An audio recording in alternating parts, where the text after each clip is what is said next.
Welcome to La Pasión Mueve el Mundo, Passion Moves the World, the podcast where we explore the power of creative passion and delve into the stories of people and leaders who do what they love, build their own unique stories, and make an impact in our world along the process, sometimes writing some lines of history. Now more than ever, we need that inner drive to keep up the spark of hope and build a livable world for all, starting with our home, Europe.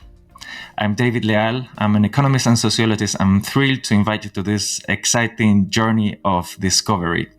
This podcast is offered to you in collaboration with the Europe Direct Aragon program and the Open Government Laboratory of Aragon in Spain as part of the Europe Ahead series. In this series, we welcome exceptional guests to explore the incredible transformations that Europe is undergoing today. And in today's podcast, which has as a title, Ukraine at the Crossroads, Cutting the Gordian Knot of a Just Peace, we dive deep into one of the hottest, most meaningful questions of our time in terms of human rights, global stability, and the stance of Europe in the world. How can, if it can, a just peace be achieved in Ukraine? It's been nearly 3 years after Vladimir Putin launched its ominous and unjustifiable war of aggression, and Ukraine resists in the battlefront with the support of its Western allies in its existential struggle to become a sovereign democratic nation integrated in the European family. And we are very privileged, very honored to be able to explore the complexities and nuances of the present and looking into the future with two exceptional figures who have witnessed and participated in the front lines of the fight for justice and a rule-based international order. Today, we are honored to be accompanied by Mrs. Oleksandra Matviichuk, an internationally acclaimed human rights lawyer and one of Ukraine's foremost defenders of human rights, honored with the Nobel Peace Prize in 2022. She is head of the Center for Civil Liberties. She has led efforts to document war crimes, to advance democratic reforms in Ukraine, and to uphold justice during the ongoing conflict. Oleksandra, thank you so much for being with us today. Thank you for the invitation. We are also accompanied by Mrs. Ana Palacio, a very well-known figure in Spain, international lawyer specialized in international law and the European Union. She was the first female foreign affairs minister to ever serve in Spain. She is a sharp analyst, professor in Georgetown University, vice president of the World Bank, who is also collaborating as a consultant in the energetic sector. And she remains one of the key influential voices in European foreign policy and international affairs, also in the efforts to reconstruct Ukraine and thinking ahead of the reconstruction of ahead after the war. It's an honor to have your strategic perspective and your vast experience. Thank you so much, Mrs. Palacio, for being with us today. Thank you. It's my honor and privilege, and may I highlight my admiration for what Oleksandra has been doing and is doing and represents. Thank you. Thank you so much. We have many pressing questions today. We won't have the time to delve in each of the questions with all of its depth and nuances, but we can aspire to have a broad view of the current situation and for events that will profoundly shape the course of history in the next decades. We wonder in what situation stands Ukraine nowadays as we head into the third year of war. What would achieving a just peace truly entail for Ukraine and the international community? Is that even possible? And if so, how? How can the resolution of the war also ensure accountability for war crimes? We cannot simply turn the page and forget everything that has happened, and also prevent new wars of aggressions by Putin's regime. How much longer is the European Union prepared and willing to support Ukraine resistance, and what factors may influence its commitment? And looking farther to the future, can we envision a European Union where Ukraine is integrated as a peaceful, one more European democracy in the European family? Can we envision that future? And what are the challenges and the obstacles and the risks ahead? But before diving into these questions, let's get to know our guest a little bit better. Oleksandra, I would like to start with you. You have committed your life to defending human rights and promoting democracy. How did you find out that this was the path you wanted to take? Was it like an early discovery, or how did that shape this maybe early events in life shape your vision for the future and your work at the Center for Civil Liberties? And by the way, did you ever imagine that you would one day be holding the Nobel Prize in your hands? When I was a child, in school, I got acquaintance with Soviet dissidents. And suddenly, I appeared in the circle of the people from my history books. Fantastic people.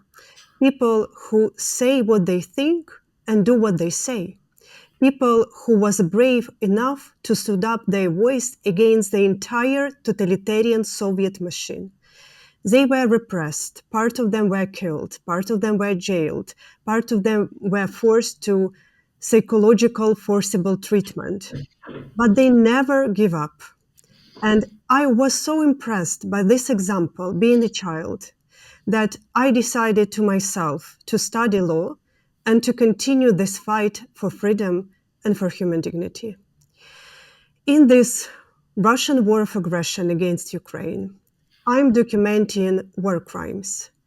And while this war turned people into the numbers, what I and my team literally doing, we are returning people their names, because people are not numbers, and life of each person matters. And Nobel Peace Prize provides us opportunity to be heard. Thank you so much. Mrs. Palacio, what about you? Let's go for their early beginnings. How was your passion for international relationships and geopolitics was born? And did you ever imagine also that you would reach to such positions of influence? Well, I think first, life always plays with trump cards. I would trace my interest to also childhood, because childhood is the basis of everything.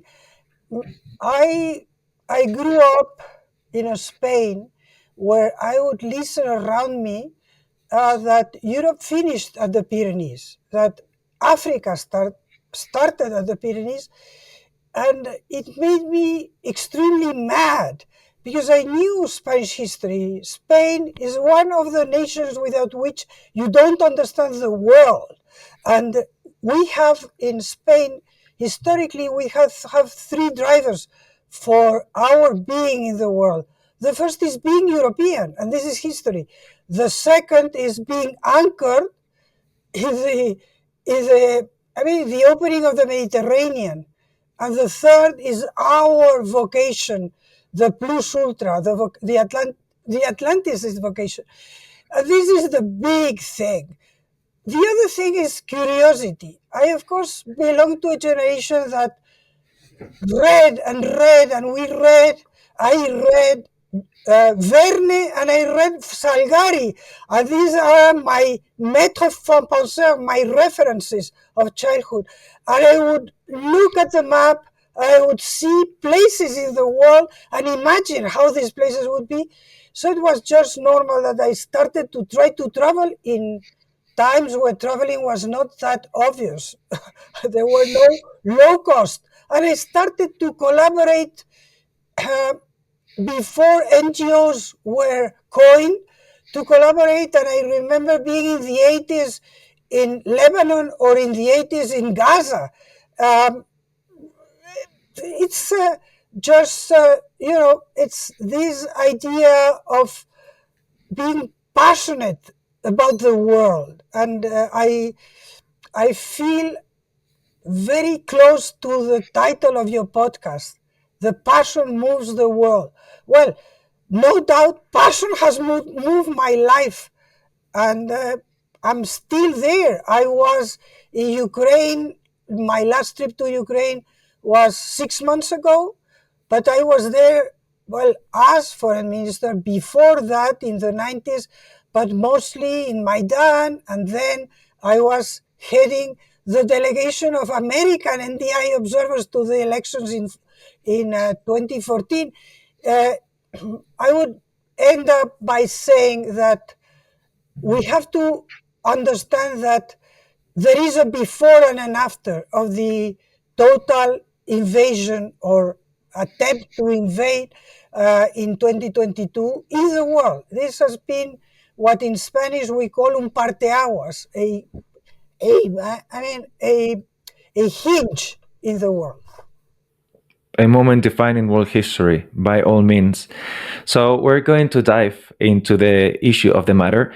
And as we do in this podcast, we like to introduce our conversation to open up, spice it up by bringing the perspectives of different people, because there are many people having their eyes and their minds on this topic right here. And there is a choir of voices.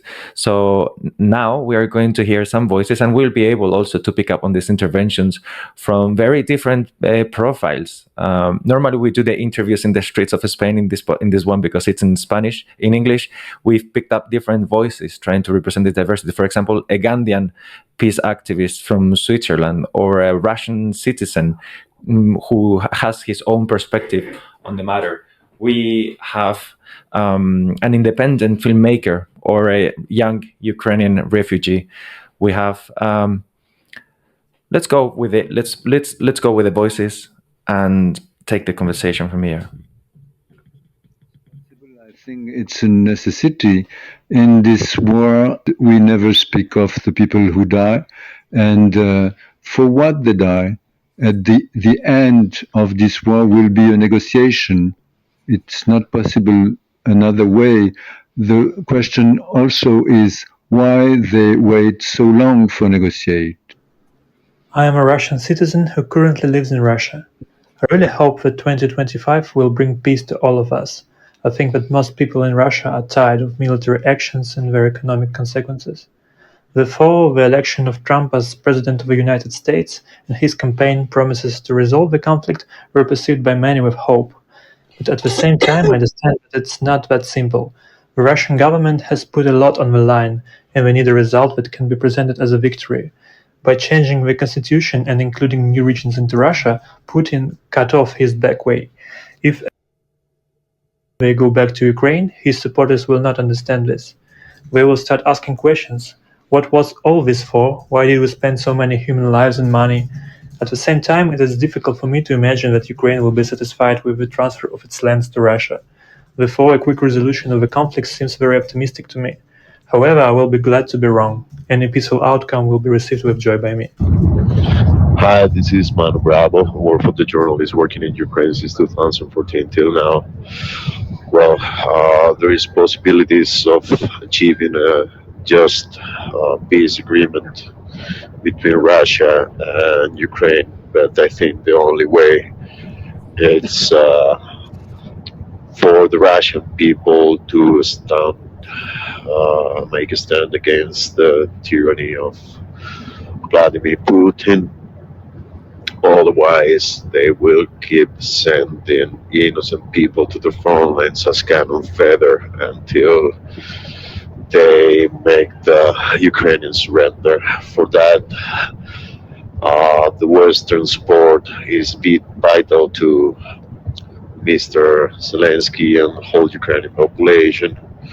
If we let them down, then we will have a big issue with Russia for the next 2-3 decades.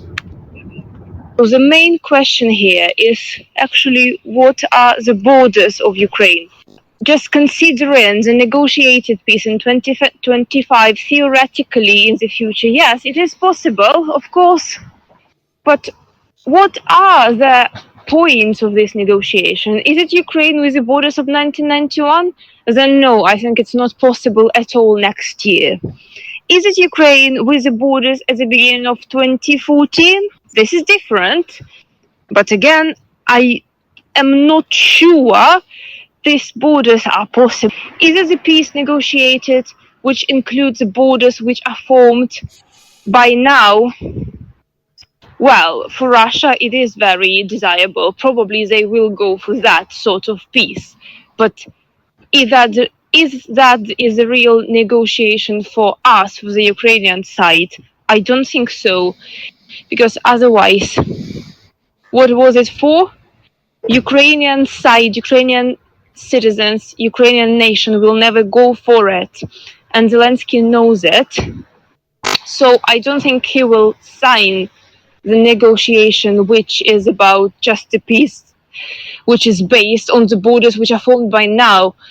I think Zelensky's hope for peace in 2025 is inspiring, and I believe creativity has a crucial role to play in making it possible. I believe true peace isn't just about a political negotiation.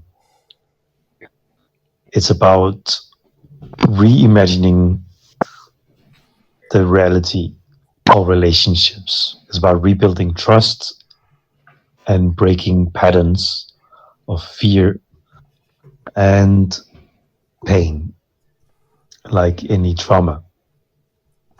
And it requires some quite bold and very creative thinking from everybody and everyone involved.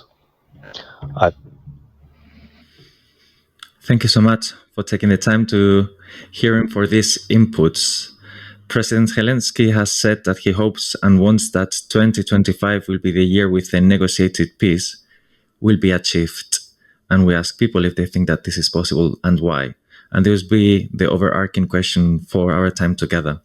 So to start with, Oleksandra, what, from your experience, what has this traumatic experience meant for the Ukrainian people, and how has it reshaped its identity as a sovereign European nation? How is the consciousness of Ukraine different? How is it a different country after this experience and during this experience, which is still ongoing as a result of the war? Let me based on something which we have all just heard. People in Ukraine want peace much more than anyone else, because war probably is the most horrible thing which just can happen in a human life. But peace doesn't come when country which was invaded stop fighting. That's not peace, that's occupation. And Russian occupation, it's horrible. It's the same war, but just in another form. I know what I'm talking about because I'm documenting war crimes in this war for 10 years, because this war started not in February 2022, but this war started in February 2014 with occupation of Crimea and eastern regions of Ukraine. And I know that people in occupation live in gray zone. They have no tools how to defend their rights, their freedom, their property, their lives, their children, their beloved ones. So we are speaking not about territories. We are speaking about people who live there. And Russian occupation is not just changing one state flag to another. Russian occupation means enforced disappearances, torture, rapes, denial of your identity, forcible adoption of your own children, filtration camps, and mass graves. And we have to be very clear what the goal of Putin is in this war. Putin doesn't want just more part of Ukrainian land. Putin wants to occupy the whole country and even more, to forcibly restore Russian empire. And the problem is that even after the 2.5 years of large-scale war, Putin doesn't refuse from his goal, because human life is the cheapest resources in Russia. And we have to take it into account seriously, which means that when we speak about possible peace process, we have to design a security guarantees for Ukraine, which not just postpone this goal, but to make this goal impossible for Putin to achieve. Oleksandra, what is the scale of the human rights violations and the war crimes committed by the Putin regime in Ukraine? According to your research, can you give us some maybe figures or some data that allows us to give it in proper perspective? When large-scale war started, we united our efforts with dozens of organizations from different regions. We built the national network of local documentators. We covered the whole country, including the occupied territories. And working together, we jointly documented more than 80,000 episodes of war crimes. And 80,000 episodes, it's an enormous amount, but still just a tip of iceberg, because Russia uses war crimes as the methods of warfare. Russia attempts to break people resistance and occupy the country by the tool which I call the immense pain on civilian population. And they deliberately commit all these horrible atrocities.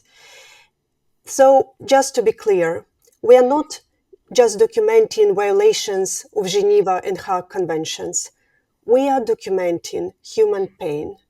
And all this hell, which we now face in Ukraine, it's a result of total impunity which Russia enjoyed for decades, committing horrible crimes in Chechnya, in Moldova, in Georgia, in Mali, in Libya, in Syria, in other countries of the world. Russia has never been punished. Russia believes they can do whatever they want. We must break the circle of impunity, because our fight for justice is not just a fight for Ukrainian people. With our fight for justice, we are trying to prevent a next Russian attack to the next nation. Thank you for the work that you've been doing and for your dedication. Mrs. Palacio, you've said, and you mentioned it before, and you've written in several forums that the war against Ukraine marks a before and an after in global geopolitics and in world history. And you've highlighted the need for Europe to remain united and hold a firm stance in this conflict. From a broader perspective, what is it really at stake for Europe in the conflict in Ukraine, and why do you say this is a defining moment for world history? Well, first allow me to underwrite everything that Oleksandra has said. I think this is a very good description and highlight from the other side. And of course, the sensitivity about Russia is not uniform in the European Union. We in the South know about Russia as a kind of reference, romantic reference link in the citizens at large. It was until frankly 2022, because you are absolutely right that all this started in 2014, but European Union did not react. And in those days, in the South, in Italy, in Spain, Russia was Dr. Zhivago, some Tchaikovsky, and a blurred romantic idea. It's very different in the former Soviet Union, Baltic countries, or in the former Warsaw Pact members of the European Union. But of course, it has taken your work, Oleksandra, the work of your colleagues to portray Russia as it is, very far from this romantic idea. This is the background. In my opinion, you have also highlighted the importance of security. For me, when I read about these possible peace agreements, I miss many times the aspect of security.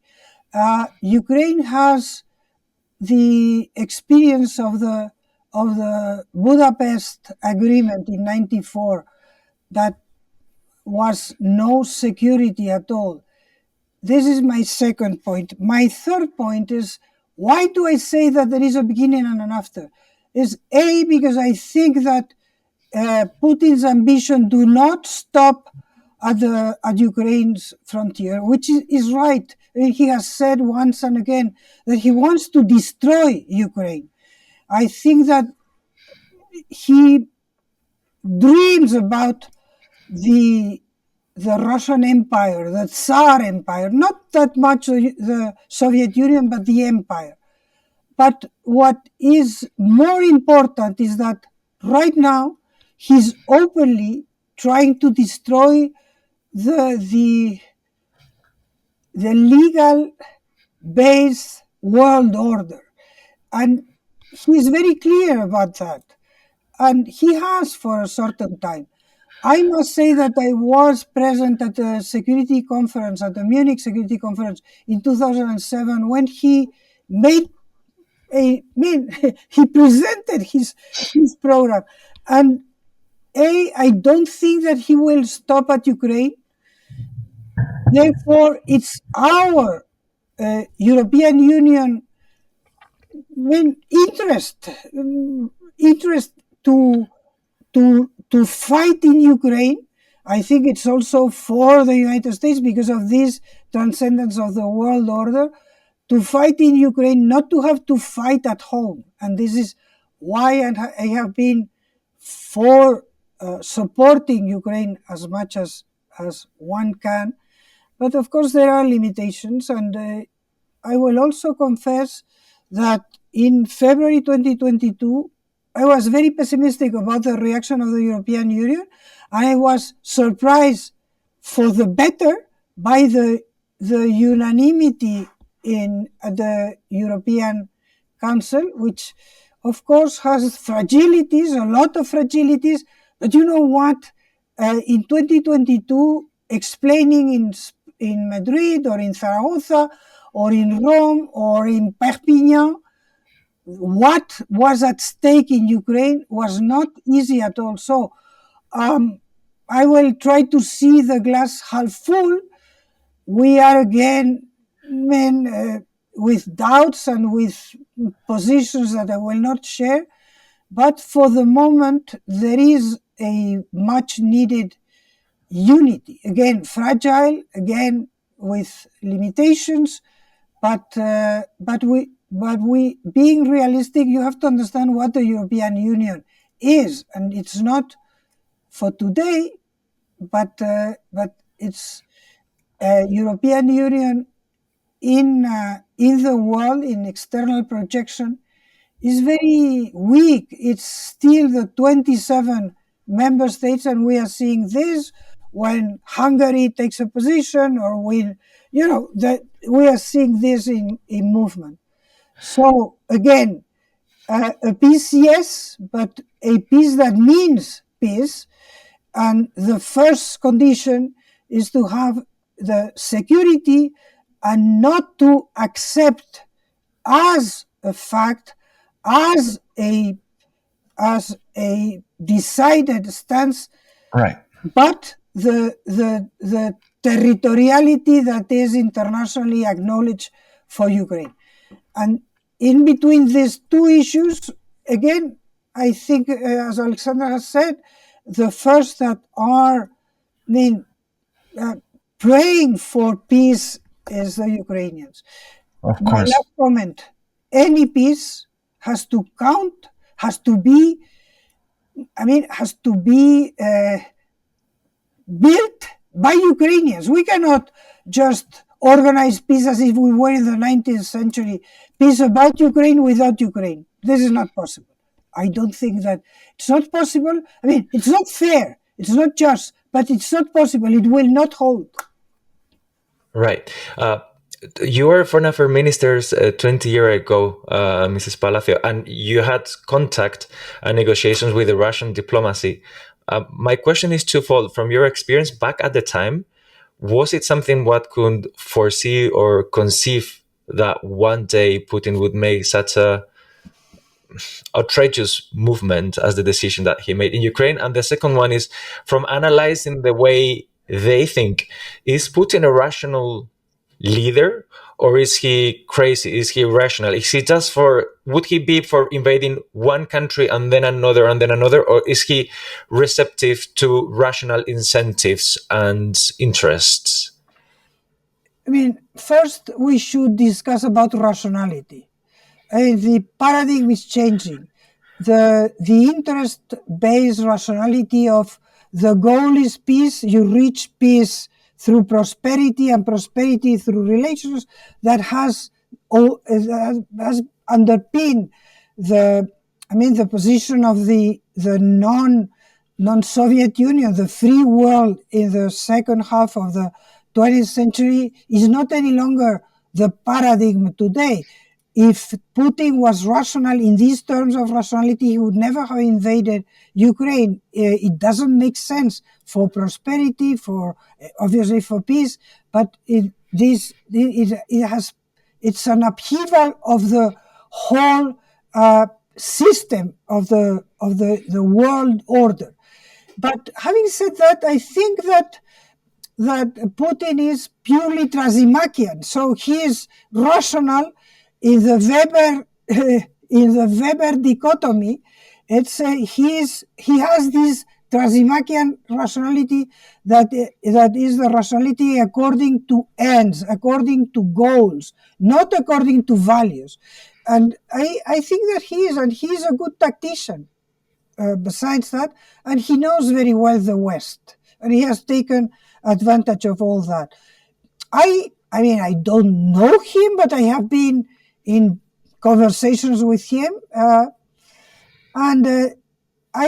maybe I have been in those years, even in the beginning of the 2000s, I had listened a lot to the Baltic candidates to the European Union. I was in the front lines of the enlargement to the east. And listening to the Baltic candidates, he would say once and again since the beginning that Russia was there, that we should not trust Russia, that Russia would go to achieve this preeminence that Russia had lost, the preeminence that it was not that much Soviet Union, but the empire, and that Putin had this in mind. Of course, Putin in those years gave very different sound bits, and there is an interview with PBS, with the public radio in America, that is absolutely surprising, and he goes to the Bundestag. So, and in those first years, he sends misleading signals. But as I say, I have always trusted knowledgeable former Soviet Union friends to not be convinced that Putin was willing to be an active member, and I'm paraphrasing Robert Zoellick, an active, responsible member of this world order. Right. And so, Oleksandra, moving forward, you've been awarded also. Your work has been internationally recognized also for promoting the idea of making sure this war does not end with impunity of all of the war crimes committed. So the question, and you've been advocating for creating a tribunal for Putin. What is the relevance of making sure that any peace agreement does not involve the impunity of these crimes, and what are the actual possibilities to make it happen? What are the challenges to actually take Putin and his acolytes to the international tribunals? If we want to prevent wars in the future, we have to punish the states and their leaders who start such wars in present. It's a common sense. But in the whole history of humankind, we have only one such a precedent. It was Nuremberg trial, when Nazi war criminals were tried only after Nazi regime had collapsed. And past century, it was an essential step to establish law and justice. But a lot of things changed after the Second World War. The UN system was created, international agreements was signed, European Union was launched, and we live in a new century, which means that our historical goal is to make justice independent on the fact of when and how the war will end. We cannot wait. We must establish a special tribunal now and hold Putin, Lukashenko, and all political leadership and high military command of the Russian state accountable, because all the atrocities which we are documenting, it's result of their leadership decision to start this war and to break the peace. Yeah. Could you comment on what are the most innovative elements of your research methods and about the ways you've been documenting these war crimes? And maybe make a comment on what could, in future conflicts or maybe in present conflicts in other parts of the world, be it Israel, Syria, or other scenarios, what could be learned to, to end with this impunity in the resolution of conflicts? This is a most documented war in the human history. And there are reasons for this. Now we have digital instruments which provide us an opportunity to restore what happened, to collect evidence, to communicate with people in occupied territories, and to identify perpetrators, which we can't even dream of just 13 years ago during the Balkans War. And now I think humankind can challenge this said norma that when you have wars or large human rights crises, because of the enormous amount of crimes, the vast majority of people have no chance to justice. We can challenge it because now it's possible, even having a large number of crimes, individually tracking each individual stories. One example, several months ago, we sent submission to International Criminal Court against Russian propagandists because they not just distribute lie, disinformation, and fakes. They distribute hate, which increasing the murders, rape, killing, and abductions in occupied part of Ukraine. And we accuse them in crimes against humanity. And in order to prepare the submission, we analyze their speeches and their videos which are available. If we will have to do it by hand, we'll spend years and years just to listen all these videos and to read all the speeches. We spent just several minutes because we have these digital tools which analyze all these materials and provided us with extracts. So once again, now it's possible for humankind to provide a justice for all people affected by the wars, regardless who they are, their social position, the types of crime they endured, and whether or not media or international organizations are interested in their case. The main challenge, we have to change our way of thinking to understand that now it's possible. And second, we have to develop our law architecture so rapidly as we developed our digital instruments.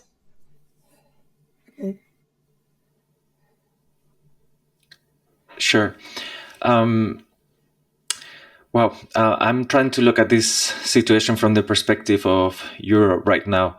Mrs. Palacio, how do you think, what are the cracks in Europe's unity that may emerge as we head towards the resolution of the war? What are the red lines, and what do you think should be like the common stance, like the lines Europe should protect at all costs? What are the limits of this negotiation, and also from the point of view of Europe's interests? How does the war have to come to a resolution in a way that does not threaten the security of other Eastern European countries, be it the Baltic countries, be it Moldavia, be it Poland or other Eastern countries? Well, allow me, I cannot not make a comment on this idea of justice, of bringing criminals against humanity to justice. Because in the 90s, I worked and I was very active on the Rome Statute. And first, I think that what Oleksandra has highlighted, which is the technology, how the technology helps identify and pinpoint, and just not opinions, it's facts, establish the facts. It's very important. Second thing that has changed is that, international law is in transformation. And one of the aspects of transformation is that blaming and shaming is part of the enforcement. And this is there. As I said, before we knew about Russian crimes, Putin's crimes in Ukraine, it was through seeing Bucha, through seeing what has happened, Zaporizhzhia, through seeing that the public opinion in the world has interiorized a certain position. Now, we are far from enforcing in the classical way. If we see the trajectory of this international tribunal, that I pled guilty, I was there and I fought for that. The truth about it has been a tribunal against Africans, and those that have been brought there are mostly Africans. I'm not saying that this is not important. It is, but it's this accusation that we receive and that is funded, that there are two yardsticks. And the truth of the matter is that lately we have the example of Netanyahu. And Netanyahu was going to travel to France, and Paris was saying, well, yeah, we have signed, we are part, the treaty is ratified, but France might not comply. It was very blurry. And the truth of the matter is that Putin, and this is part of this justice, did not travel to South Africa, because South Africa is part, did not travel to the BRICS. So there are already results. But we have to understand that this is a long term, and that we need to, we need to understand its flaws, and there are many flaws. Now, I leave it. I would love to engage, because I think that we have to highlight what is there and what is positive, and there are consequences and also the shortcomings, and not to throw this kind of self-flagellating, there is nothing that can be done. No, there are things, and we need to keep on fighting, and we depend on what you are doing, Oleksandra, and what people are doing to just make the world know what is happening there in an objective, fact-based, technologically supported perspective. Now, unity, of course we need unity. I hope, but it will be complicated. And now we haven't mentioned, it has been mentioned by your interviewees, but with Trump, let's see what happens. Trump is the elephant in the room. Let's talk about it. Yeah, and then lines to protect. First of all, we have to protect our values and our principles. And I know that this seems very high because I'm here, it's comfortable, but it's the world order that is, it's counter. It's Putin has said it openly, the same way that he has said that he wants to destroy Ukraine. He wants to destroy this rules-based world order that is far from being perfect. But paraphrasing Churchill, it's about, we need to reform it, we need to consolidate it, but the alternative, which is power-based, is not better. Far from it, it's worse. And the last, this, in my opinion, this is the first line to protect. And the European, Europeans, the European Union is herbivore. This we have to understand, and this is a shortcoming. We can never forget that the fifth enlargement to the former Warsaw Pact and the former Soviet Union, They first got into NATO and they then joined the European Union. And the European Union has to fortify, has to consolidate its defense, its area, but this will take years, and Ukraine cannot wait. So for the moment, this is a joint effort, NATO for security, and then the European Union. Now, last thing, glass half full. We connected the electricity of Ukraine to the grid of the European Union grid in 3 months. The Baltics that were also connected to the Russian grid just had to sign when they joined the European Union 2026. So it happened before the Baltics, which is interesting. We are doing integration in concrete issues. Roaming is there. The flow of the trade flow from Ukraine. We need to go in practical issues, not to wait to build on practicalities on roaming. Everybody feels that. The grid, everybody feels that.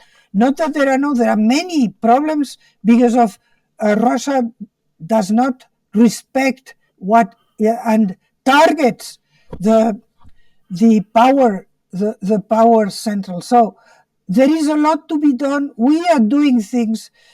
In my perspective, the worst danger is defeatism. And defeatism is around the corner in the European Union all the time. We need to revamp the European Union and just speak about what matters, what we are already doing. There is a long way to go, but we need to go step by step, and we need to just go hand in hand, because without security, the European Union doesn't make real sense for Ukraine. Right. So, commenting on this point, Mrs. Matviichuk, how do you see the position of Ukraine as we enter into 2025? It's been already 3 years of war. The Ukrainian people are tired. Surely the Russian too. Some people say there is no viable path to victory against a nuclear power at the moment. Europe is more divided. It's kind of like more tired also. And then there is a game changer, which was mentioned, which is the arrival of a new president to the Oval Office. What's your assessment of the position of Ukraine? What are the alternatives moving forward? And what may be the impact into the strength of Ukraine's position of the arrival of Donald Trump? It's not just a question about Ukraine. It's a question how the Europe will look like. Because this is not just a war between two states. This is a war between two systems, authoritarianism and democracy. And with this war, Putin attempts to convince the entire world that democracy, rule of law, and human rights are fake values, because they couldn't protect you during the war. Putin attempts to convince that countries with a strong military potential and nuclear weapons can break international order, can dictate its rules to entire international community, and even forcibly changed internationally recognized borders. And if we don't be able to stop Putin in Ukraine, he will go further. If Putin succeeds, it's encourage other authoritarian leaders in different parts of the globe to do the same. So once again, for Russia and for Russian authoritarian alliance like Iran, North Korea, or China, Ukraine is not just a goal, it's a tool how to break international order and impose their vision to entire international community.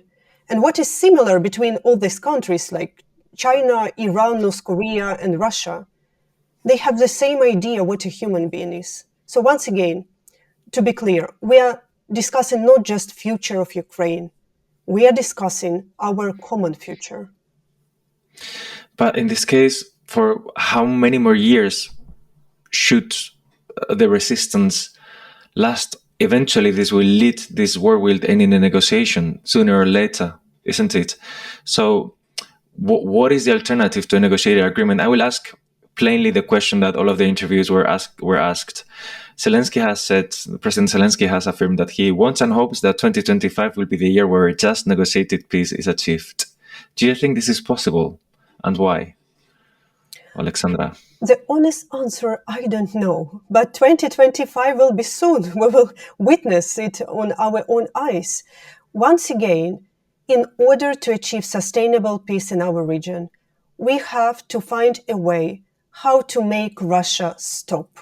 Because it's Putin who doesn't want peace. It's Putin who dreams about his historical legacy. It's Putin who spent hundreds of thousands of lives in this war in order to forcibly restore Soviet empire. And the question is, when we design the peace, do we have a security guarantees to make Putin stop? All other things are just wishful thinking, and we can't afford ourselves wishful thinking being in Ukraine. We are dying in this war.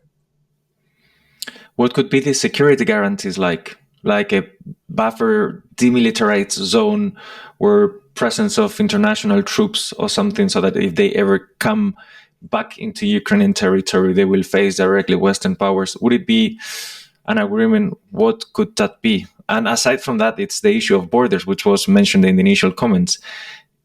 What the issue is borders also. Where do you draw the line? Is it possible to come back to the borders of 1991 or of 2014, of 2022? It's a matter of where the draw is lined and how what may be the security guarantees. Whoever wants to comment, maybe Ana, can you make a comment on this? On this matter? Yeah, with pleasure. I think that what is important is security guarantees. Today, the security guarantee is NATO. I mean, there is no other security guarantee, and frankly, it depends on the legal status. You know, the law is versatile. If you have very clear idea on the security guarantees, and you have very clear idea of where you stand, what you have to prevent, and I fully agree with Oleksandra Matviichuk, what she said, this is about the world order. This is about upheaval of the world order. And it's not accepting that the borders will change. But materially, you may have a transition time. I mean, it's not the idea, but it's a matter. This is where international law gets into force. Now, without security guarantees, there is no viability, because as she has said, Putin has not given up. And by the way, I think that basically it takes two to tango. Right now, Putin has shown no signs of wanting to reach a peace in whatever terms you want to establish it. And therefore, we have to stand there. Of course, reality is, and as I said at the beginning, life always plays with trump cards. And today the trump card is Trump. What is Trump going to do? And how is this going to impact NATO and security and Europe in general? The viability of the European project. Thank you. The viability of the European project. Let's delve into one last question, which is about the future of Ukraine in Europe. You've been working to promote democratic reform and the improvement of democratic structures in Ukraine, Oleksandra. How would you view the future of Ukraine in integrated Europe? And what would be, the benefits and the challenges for that integration to happen? I see the future of Ukraine in European Union. 11 years ago, millions of people in Ukraine stood up their voice against Russian corrupt authoritarian government, and they peacefully demonstrated just for a chance to build the country where the rights of everybody are protected, government is accountable, judiciary is independent, and police do not beat students who are peacefully demonstrating. And we have paid the highest price for this chance. Pro-Russian government started a large-scale repressions against peaceful protesters across the country. 100 people were killed. People were dying under the Ukrainian flag and flag of European Union. And when authoritarian regime collapsed and we got our chance to start Euro integration process, in order to stop us on this way, Russia invaded. Russia occupied Crimea, part of the eastern regions of Ukraine, and 2 years ago extended this war to the large-scale invasion. Because Putin is not afraid of NATO. Putin is afraid of the idea of freedom, which came closer to Russian borders. And all these 10 years of the war, we have not just to fight for our freedom, for our country, for our people, but also to conduct the democratic transition of our country in order to achieve our historical goal, to return to European civilized dimension. Thank you, Oleksandra. Last comment on your side, Anna. What do you see as the benefit and also the challenges for Europe in integrating Ukraine into the European family? First, I will remind our listeners is that I come from a country that was not in the European Union, and for us in Spain, it was a very difficult path to the European Union. The European Union opened the door ajar and looked at us in a very unwelcoming way. We made this is something that I remind all the friends from the fifth enlargement. The fifth enlargement, the enlargement to the former Warsaw Pact and Soviet Union, was an enlargement that was wanted by Germany, driven by the European Union. No, enlargement is the example of the difficult enlargement is ours. That was extremely complicated. What I think is that for the European Union, Ukraine confronts us with the world, with the reality of the world. In the European Union, we have lived with the dividend of peace. We have lived in a happy world where we would say that Europe would lead in the 21st century, that it would be about soft power, and now Ukraine has landed us in the world of today. And of course, we need to address our hard power, not America's, not living under the umbrella of the European Union. So it's la hora de la verdad. We are confronted with realism. I think it's always important to just to wake up from a dream. And we were living a dream. Now we have to do a fantastic project. We have to do a reality out of it. And I think that right now we have a challenge for a big enlargement, a new big bang. There are difficulties. When Spain joined, and it was, again, le parcours du combattant, a very difficult path. Spain was 79% of the GDP per capita of the rich communities. Today, we have to address also this aspect of how to integrate Ukraine and the other candidates of the Balkans. I mean, of course, there is a difference. Exactly. And what I may conclude by saying is that we are there. We need to keep optimistic that we can do that. I mean, and I know that this sounds very Merkel, but we can do that because we have seen what Ukrainians can do. And we have to do our part. So thank you, David, and thank you, Oleksandra. It was a pleasure. Thank you. I think this is a very good closing remark. Thank you. We frame the challenges ahead. No shortage of challenges. Welcome to interesting times.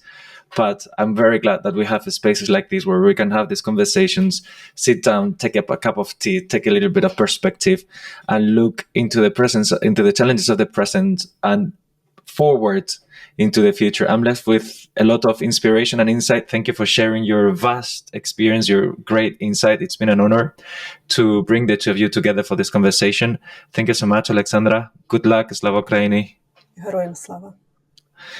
Thank you so much, Anna, for your time here. Yeah, and absolutely Slava Ukrainia. And to all of you who have followed us for this conversation, thank you for being there. Your presence gives sense to this conversation. Let's keep the conversation open. Let's keep learning. Let's keep listening to each other. And let's keep working towards that idea of Europe we can truly believe in. Thank you, and see you in the next chapter of Passion Moves the World.